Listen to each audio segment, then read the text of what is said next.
बिस्मिल्लाहिर्रहमानिर्रहीम अस्सलाम वालेकुम। Welcome to my YouTube channel law students platform. दोस्तों, आज हमारा टॉपिक है लॉ ऑफ टोर्ट्स से डिफेमेशन का। डिफेमेशन बोथ है civil wrong and criminal wrong. Civil wrong और क्रिमिनल रॉन्ग दोनों ही हैं, ठीक है ना। ये आप पे डिपेंड करता है कि आप किस में केस करते हो, क्राइम में केस करते हो या सिविल में करते हो। अब डिफेमेशन क्या है, इसकी डेफिनेशन हम पढ़ते हैं। Defamation is a false statement calculated to escape a person to hatred, contempt और रिडिक्यूल और injured him in his trade, business और प्रोफेशन और ऑफिस। यानी डिफेमेशन एक ऐसी फॉल्स स्टेटमेंट है जो कि किसी भी पर्सन के खिलाफ की जाए ताकि लोग उससे नफ़रत करने लगे या उसकी मजाक उड़ाएं या उसको उसके ट्रेड में या प्रोफेशन में इंजर किया जाए, तो वो डिफेमेशन है। यानी कि किसी के खिलाफ कोई भी फॉल्स स्टेटमेंट जारी करना, तो वो कहलाएगी डिफेमेशन। अकॉर्डिंग टू विनफील्ड के मुताबिक publication of false statement which tends to lower a person in the thinking of society members और make the society members shun और अवॉइड दैट पर्सन। विनफील्ड के मुताबिक ऐसी फॉल्स स्टेटमेंट जो किसी भी बंदे को सोसाइटी की थिंकिंग में उस बंदे को गिराए या सोसाइटी के मेंबर्स उस बंदे से अवॉइड करें या जो है उससे जो है दूर रहें।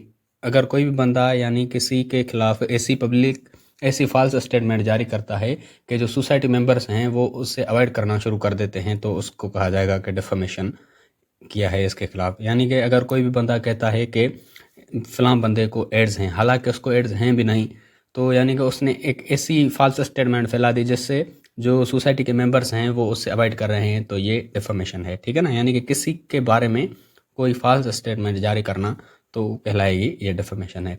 अब there are two types of defamation. Defamation के दो टाइप्स हैं, लाइबल और सिलेंडर। अब लाइबल जो है वो परमानेंट फॉर्म में होती है और सिलेंडर जो है ओरल फॉर्म में होती है। ये दोनों ही डिफेमेशन है, एक परमानेंट फॉर्म है और एक जो है स्पोकन या गेस्चर फॉर्म में, ठीक है। अब एक एक करके इसको पढ़ते हैं। लाइबल क्या है? Libel is the form of defamation in permanent form such as written document और published video on social media, cinema, movie और news. Libel in itself is infringement of plaintiff's right and no actual damage is required. अब libel जो है permanent form में defamation है, ठीक है ना। यानी कि अगर कोई भी बंदा किसी के बारे में कोई सोशल मीडिया पे कुछ गलत शेयर कर देता है या सिनेमा में या किसी मूवी में किसी के बारे में कुछ गलत जो है दिखा देता है या न्यूज़पेपर में कुछ छाप देता है, तो ये परमानेंट फॉर्म में कुछ गलत किसी के बारे में अगर कोई छाप देता है तो वो डिफेमेशन है, वो लाइबल फॉर्म ऑफ डिफेमेशन है, ठीक है ना।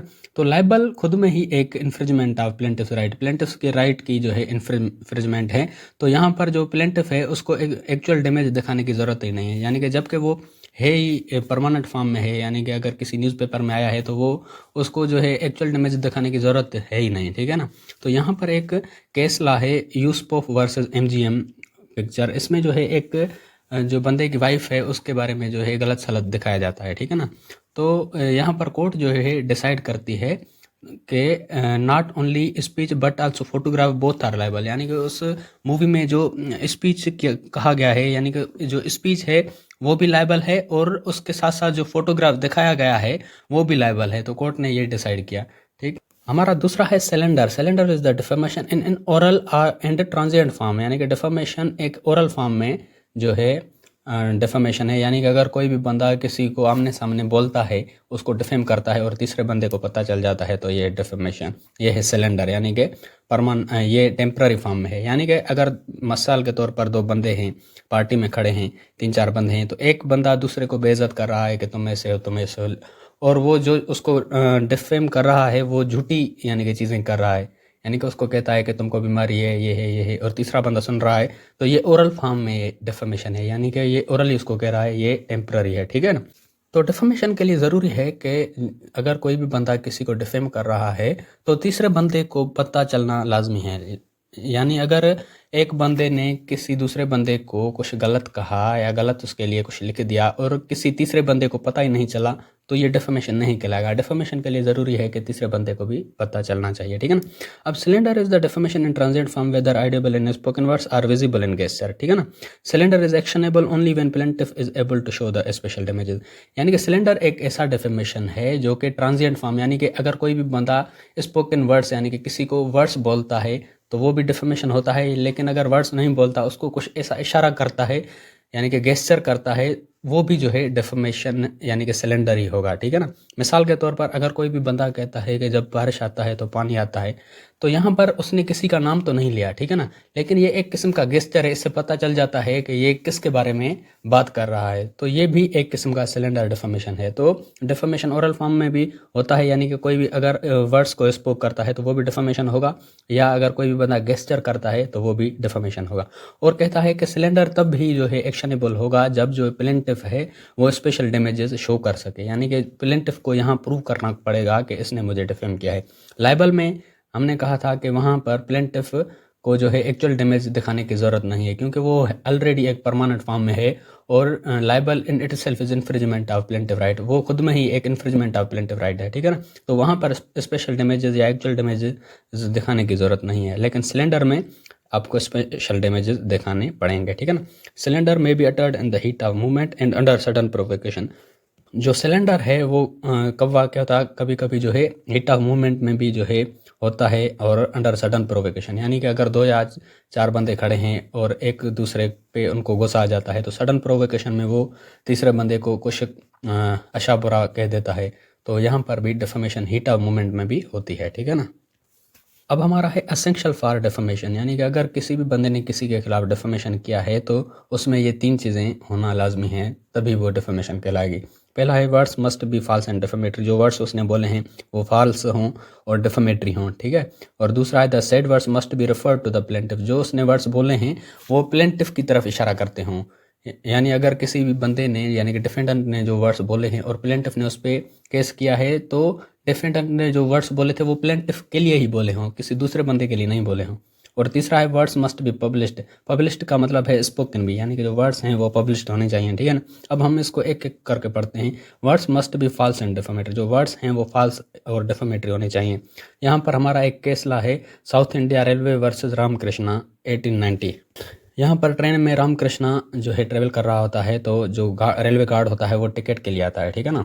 तो उसको वो कहता है रामकृष्णा को कि मुझे लगता है कि तुम्हारे पास टिकट नहीं है, ठीक है ना। तो वो कहता है कि I suspect that you are travelling without a ticket. तो रामकृष्णा वो टिकट निकालता है और उसको दिखाता है और कहता है मेरे पास तो टिकट है, तुमने मुझे डिफेम किया है। तो वो उसके खिलाफ जो है साउथ इंडिया रेलवे के खिलाफ जो है डिफेमेशन का केस डाल देता है।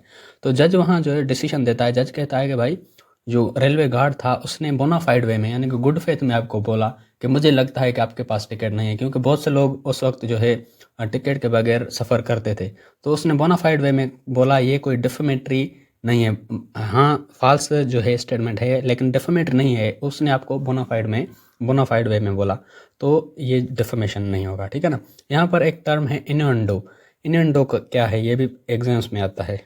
Sometimes a statement may be prima facie be innocent, but because of some latent or secondary meaning in it, it may be considered to be defamatory। यानी कि कभी कभी कोई ऐसी स्टेटमेंट होती है जो पहले हमको इनोसेंट लगती है, कोई भी उसमें हमें डिफेमेशन नज़र नहीं आता, लेकिन कुछ उसमें सेकेंडरी मीनिंग होती है, उस वजह से हमें वो डिफेमेटरी लगती है। अब मिसाल के तौर पर एक न्यूज़पेपर ने छाप दिया कि फ़लाँ जो है एक्ट्रेस है उसको बेटा हुआ है, ठीक है। अब बेटा होना कोई गलत नहीं है, ये कोई डिफेमेशन नहीं है, लेकिन उस एक्ट्रेस की शादी ही 2 महीने पहले हुई थी, तो ये डिफेमेशन होगा, ये इन्यूएंडो होगा। यानी कि पहले वो स्टेटमेंट हमको लगती है कि इनोसेंट है, लेकिन उसमें कोई सेकेंडरी या लेटेंट मीनिंग होती है, तो उस वजह से हमें लगता है कि ये डिफेमेटरी है, तो इसको इन्यूएंडो कहते हैं। इसमें एक केस ला है जो कि लैंडमार्क केस है, Kesari versus daily mirror newspaper limited 1929। इसमें क्या होता है कि एक मिस्टर केसरी होता है और एक मिस केसरी, ठीक है।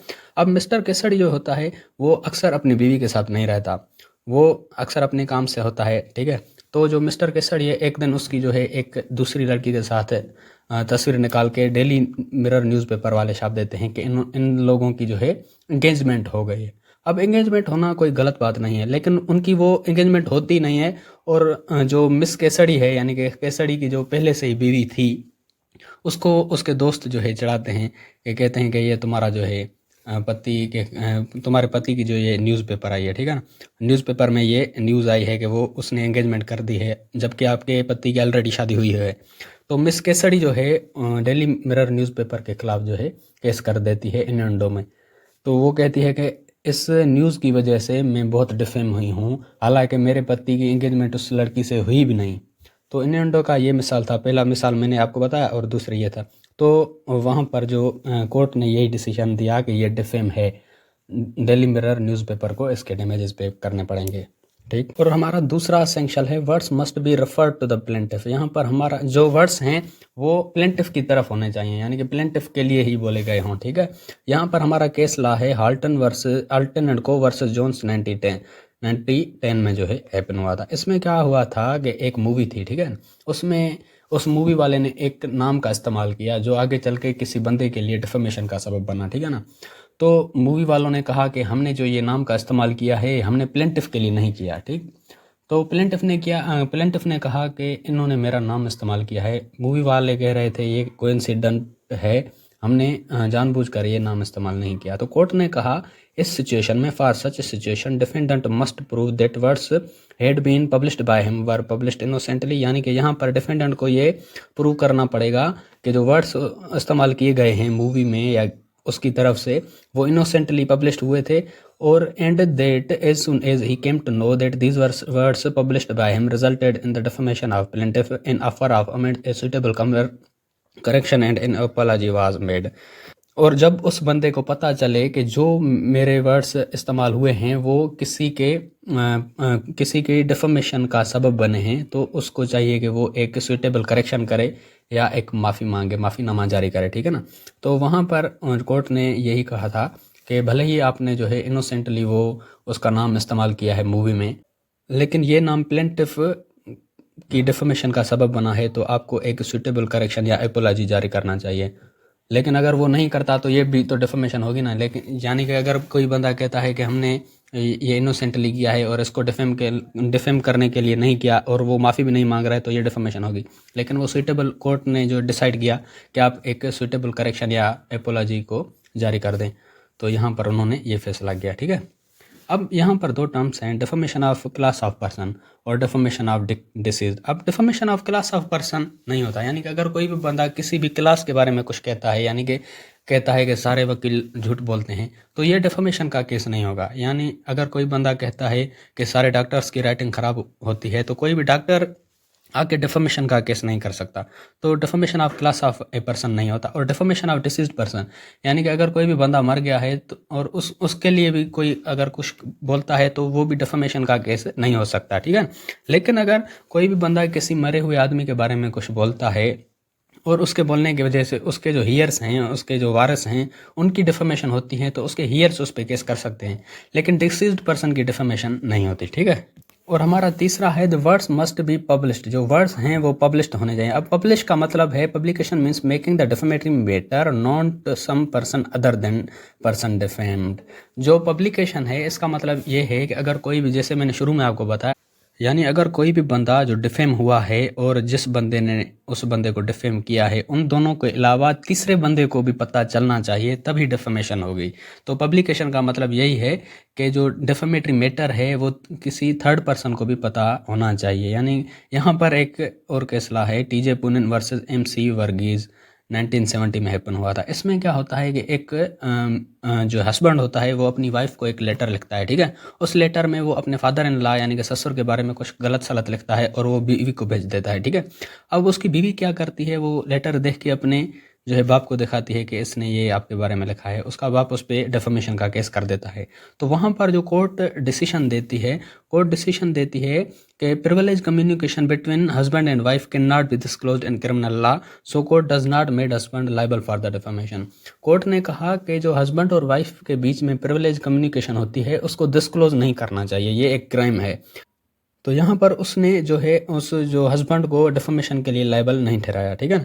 लेकिन अगर उस बंदे को जिस बंदे ने बीवी को लेटर लिखा उसको अगर पता हो, यानी कि वो प्रेडिक्टेबल हो कि ये मैं लेटर अपनी बीवी को भेज रहा हूँ, हो सकता है कि ये खत जो है पहले मेरा ससुर ही खोले, मेरा फादर इन लॉ इसको ओपन करें और फिर भी वो उसको लेटर भेजे, तो ये डिफेमेशन होगा। लेकिन उसने अपनी बीवी को भेजा था कुछ गलत सलत जो भी लिखा, तो यहाँ प्रिविलेज कम्युनिकेशन के तहत यानी कि उसकी बीवी वो डिस्क्लोज नहीं कर सकती। तो यहाँ पर एक्चुअली उसकी बीवी ने एक क्राइम किया, जो अपने जो पति की जो है इंफॉर्मेशन को लीक किया, ठीक है ना। और अगर वो बंदा अपनी बीवी के अलावा किसी दूसरे पर्सन को वो लेटर भेजता और उस लेटर में वो अपने ससुर के बारे में कुछ गलत सलत लिखता तो भी डिफेमेशन हो सकती थी, ठीक है ना। लेकिन इसने अपनी बीवी को लिखा तो यहाँ पर जो है वो उसको जो है डिफेमेशन के लिए लायबल नहीं ठहराया गया, ठीक है। तो दोस्तों ये तीनों हमारे एसेंशियल्स थे। Words must be false and defamatory, जो वर्ड्स हैं वो फॉल्स और डिफेमेटरी हों, और said words must be referred to the plaintiff, जो वर्ड्स कहे गए हों वो प्लेंटिफ के लिए हों, और वर्ड्स मस्ट बी पब्लिश्ड, यानी कि इस पब्लिश्ड या स्पोकन आप कह सकते हो, ठीक है। यानी कि वर्ड्स जो हैं तीसरे बंदे को भी पता चलने चाहिए, तभी डिफेमेशन होगी। अब डिफेमेशन के लिए डिफेंसेस कौन से हैं? डिफेंसेस फॉर द डिफेमेशन, यानी कि अगर कोई किसी भी बंदे के खिलाफ किसी ने डिफेमेशन का केस किया है तो वो कौन से डिफेंसेस दिखा के अपने आप को बचा सकता है। तो पहला डिफेंस है जस्टिफिकेशन ऑफ ट्रुथ, यानी कि अगर किसी भी बंदे ने किसी के खिलाफ डिफेमेशन का केस किया है और वो ये साबित कर सकता है कि ये जो भी मैंने कहा है ये सच है, तो उसके खिलाफ डिफेमेशन का केस नहीं हो सकता। यानी कि जैसे मैंने शुरू में आपको बताया, अगर किसी बंदे ने कहा कि इसको एड्स हैं हालांकि उसको नहीं थी, तो ये डिफेमेशन होगी। लेकिन अगर उसको एड्स हैं तो ये डिफेमेशन नहीं होगी, ये एक सच्ची बात है। यानी कि ट्रुथ या जस्टिफिकेशन अगर वो बंदा कर सकता है तो वह डिफेमेशन नहीं होगी। पहला डिफेंस ये है। दूसरा डिफेंस है फेयर कमेंट। फेयर यानी कि without malice must be in public interest, यानी कि किसी बुक्स के अलावा और पब्लिक इंटरेस्ट के लिए होना चाहिए। और कमेंट यानी कि expression of opinion on a certain facts, ठीक है ना। यानी कि कुछ सर्टेन फैक्ट्स पे अगर कोई भी बंदा अपने ओपिनियन का इजहार करता है तो वो फेयर कमेंट होगा, ठीक है ना। मिसाल के तौर पर अगर कोई भी बंदा एक मूवी देख के आया और उसको अच्छी नहीं लगी विदाउट मेलाइस, और वो अपना कुछ रिव्यू दे रहा है या अपना ओपिनियन दे रहा है, यानी कि अपनी फेयर कमेंट कहा जाएगा इसको, तो वो भी डिफेमेशन नहीं होगा। उसको अच्छी नहीं लगी, ठीक है ना। यहाँ पर एक केस भी है, मुझे नाम याद नहीं, उस पर एक मूवी वाले केस कर देते हैं, तो कोर्ट डिसाइड करती है उसको मूवी अच्छी नहीं लगी और उसने अपना ओपिनियन दे दिया, तो ये डिफेमेशन नहीं होगा, ठीक है। और तीसरा है प्रिविलेज। प्रिविलेज के दो काइंड्स हैं, एब्सोल्यूट और क्वालिफाइड। एब्सोल्यूट में यानी कि आप कुछ भी बोल दो, गलत हो सलत हो सही हो, जो भी आप बोल दो वो डिफेमेशन नहीं होगा। जैसे कि पार्लियामेंट में यानी कि उनको आज़ादी होती है, वो कुछ भी बोल सकते हैं मिनिस्टर्स के लिए, तो वो एब्सोल्यूट होगा, ठीक है ना। और दूसरा है क्वालिफाइड, यानी कि अगर किसी भी बंदे की लीगल मोरल या सोशल ड्यूटी है और उसके हिसाब से वो किसी को क्रिटिसाइज करता है, अपना ओपिनियन देता है, तो वो क्वालिफाइड होगा और वो भी डिफेमेशन नहीं होगा। मिसाल के तौर पर अगर एक न्यूज़ रिपोर्टर है, वो अपनी जो है उसकी मोरल या लीगल ड्यूटी है किसी के यानी कि किसी को क्रिटिसाइज कर सकता है, यानी कि कुछ सर्टेन फैक्ट्स पे, झूठी भी नहीं, तो वो भी डिफेमेशन नहीं होगा। या जैसे मैंने शुरू में ये भी फेयर कमेंट जैसा है, जैसे मैंने शुरू में आपको बताया कि अगर कोई भी बंदा मूवी का रिव्यू करता है, यानी कि कोई भी अगर जिसका यूट्यूब चैनल है वो जो है लीगल या मोरल ड्यूटी अपनी समझता है और उसके हिसाब से वो किसी भी मूवी को जो है सर्टेन फैक्ट्स पे रिव्यू करता है और अपना ओपिनियन देता है, तो ये भी डिफेमेशन नहीं होगा। तो ये हमारे कुछ जो है डिफेंसेस थे जिससे जो है डिफेमेशन का केस उस पर नहीं हो सकता। तो दोस्तों उम्मीद है कि आपका कॉन्सेप्ट डिफेमेशन में क्लियर हो गया होगा। ये इंपॉर्टेंट सवाल था जो अक्सर एग्जाम्स में आता है। और लॉ ऑफ टॉर्ट की अगर आपको दूसरी वीडियोस देखनी है तो मैं सारी वीडियोस के लिंक डिस्क्रिप्शन में दे रहा हूँ। अगर आप मेरे चैनल की प्लेलिस्ट में जाएंगे आपको लॉ ऑफ टॉर्ट की जो है प्लेलिस्ट मिल जाएगी, वहाँ पर आपको लॉ ऑफ टॉर्ट के सारे वीडियोज़ मिल जाएंगे।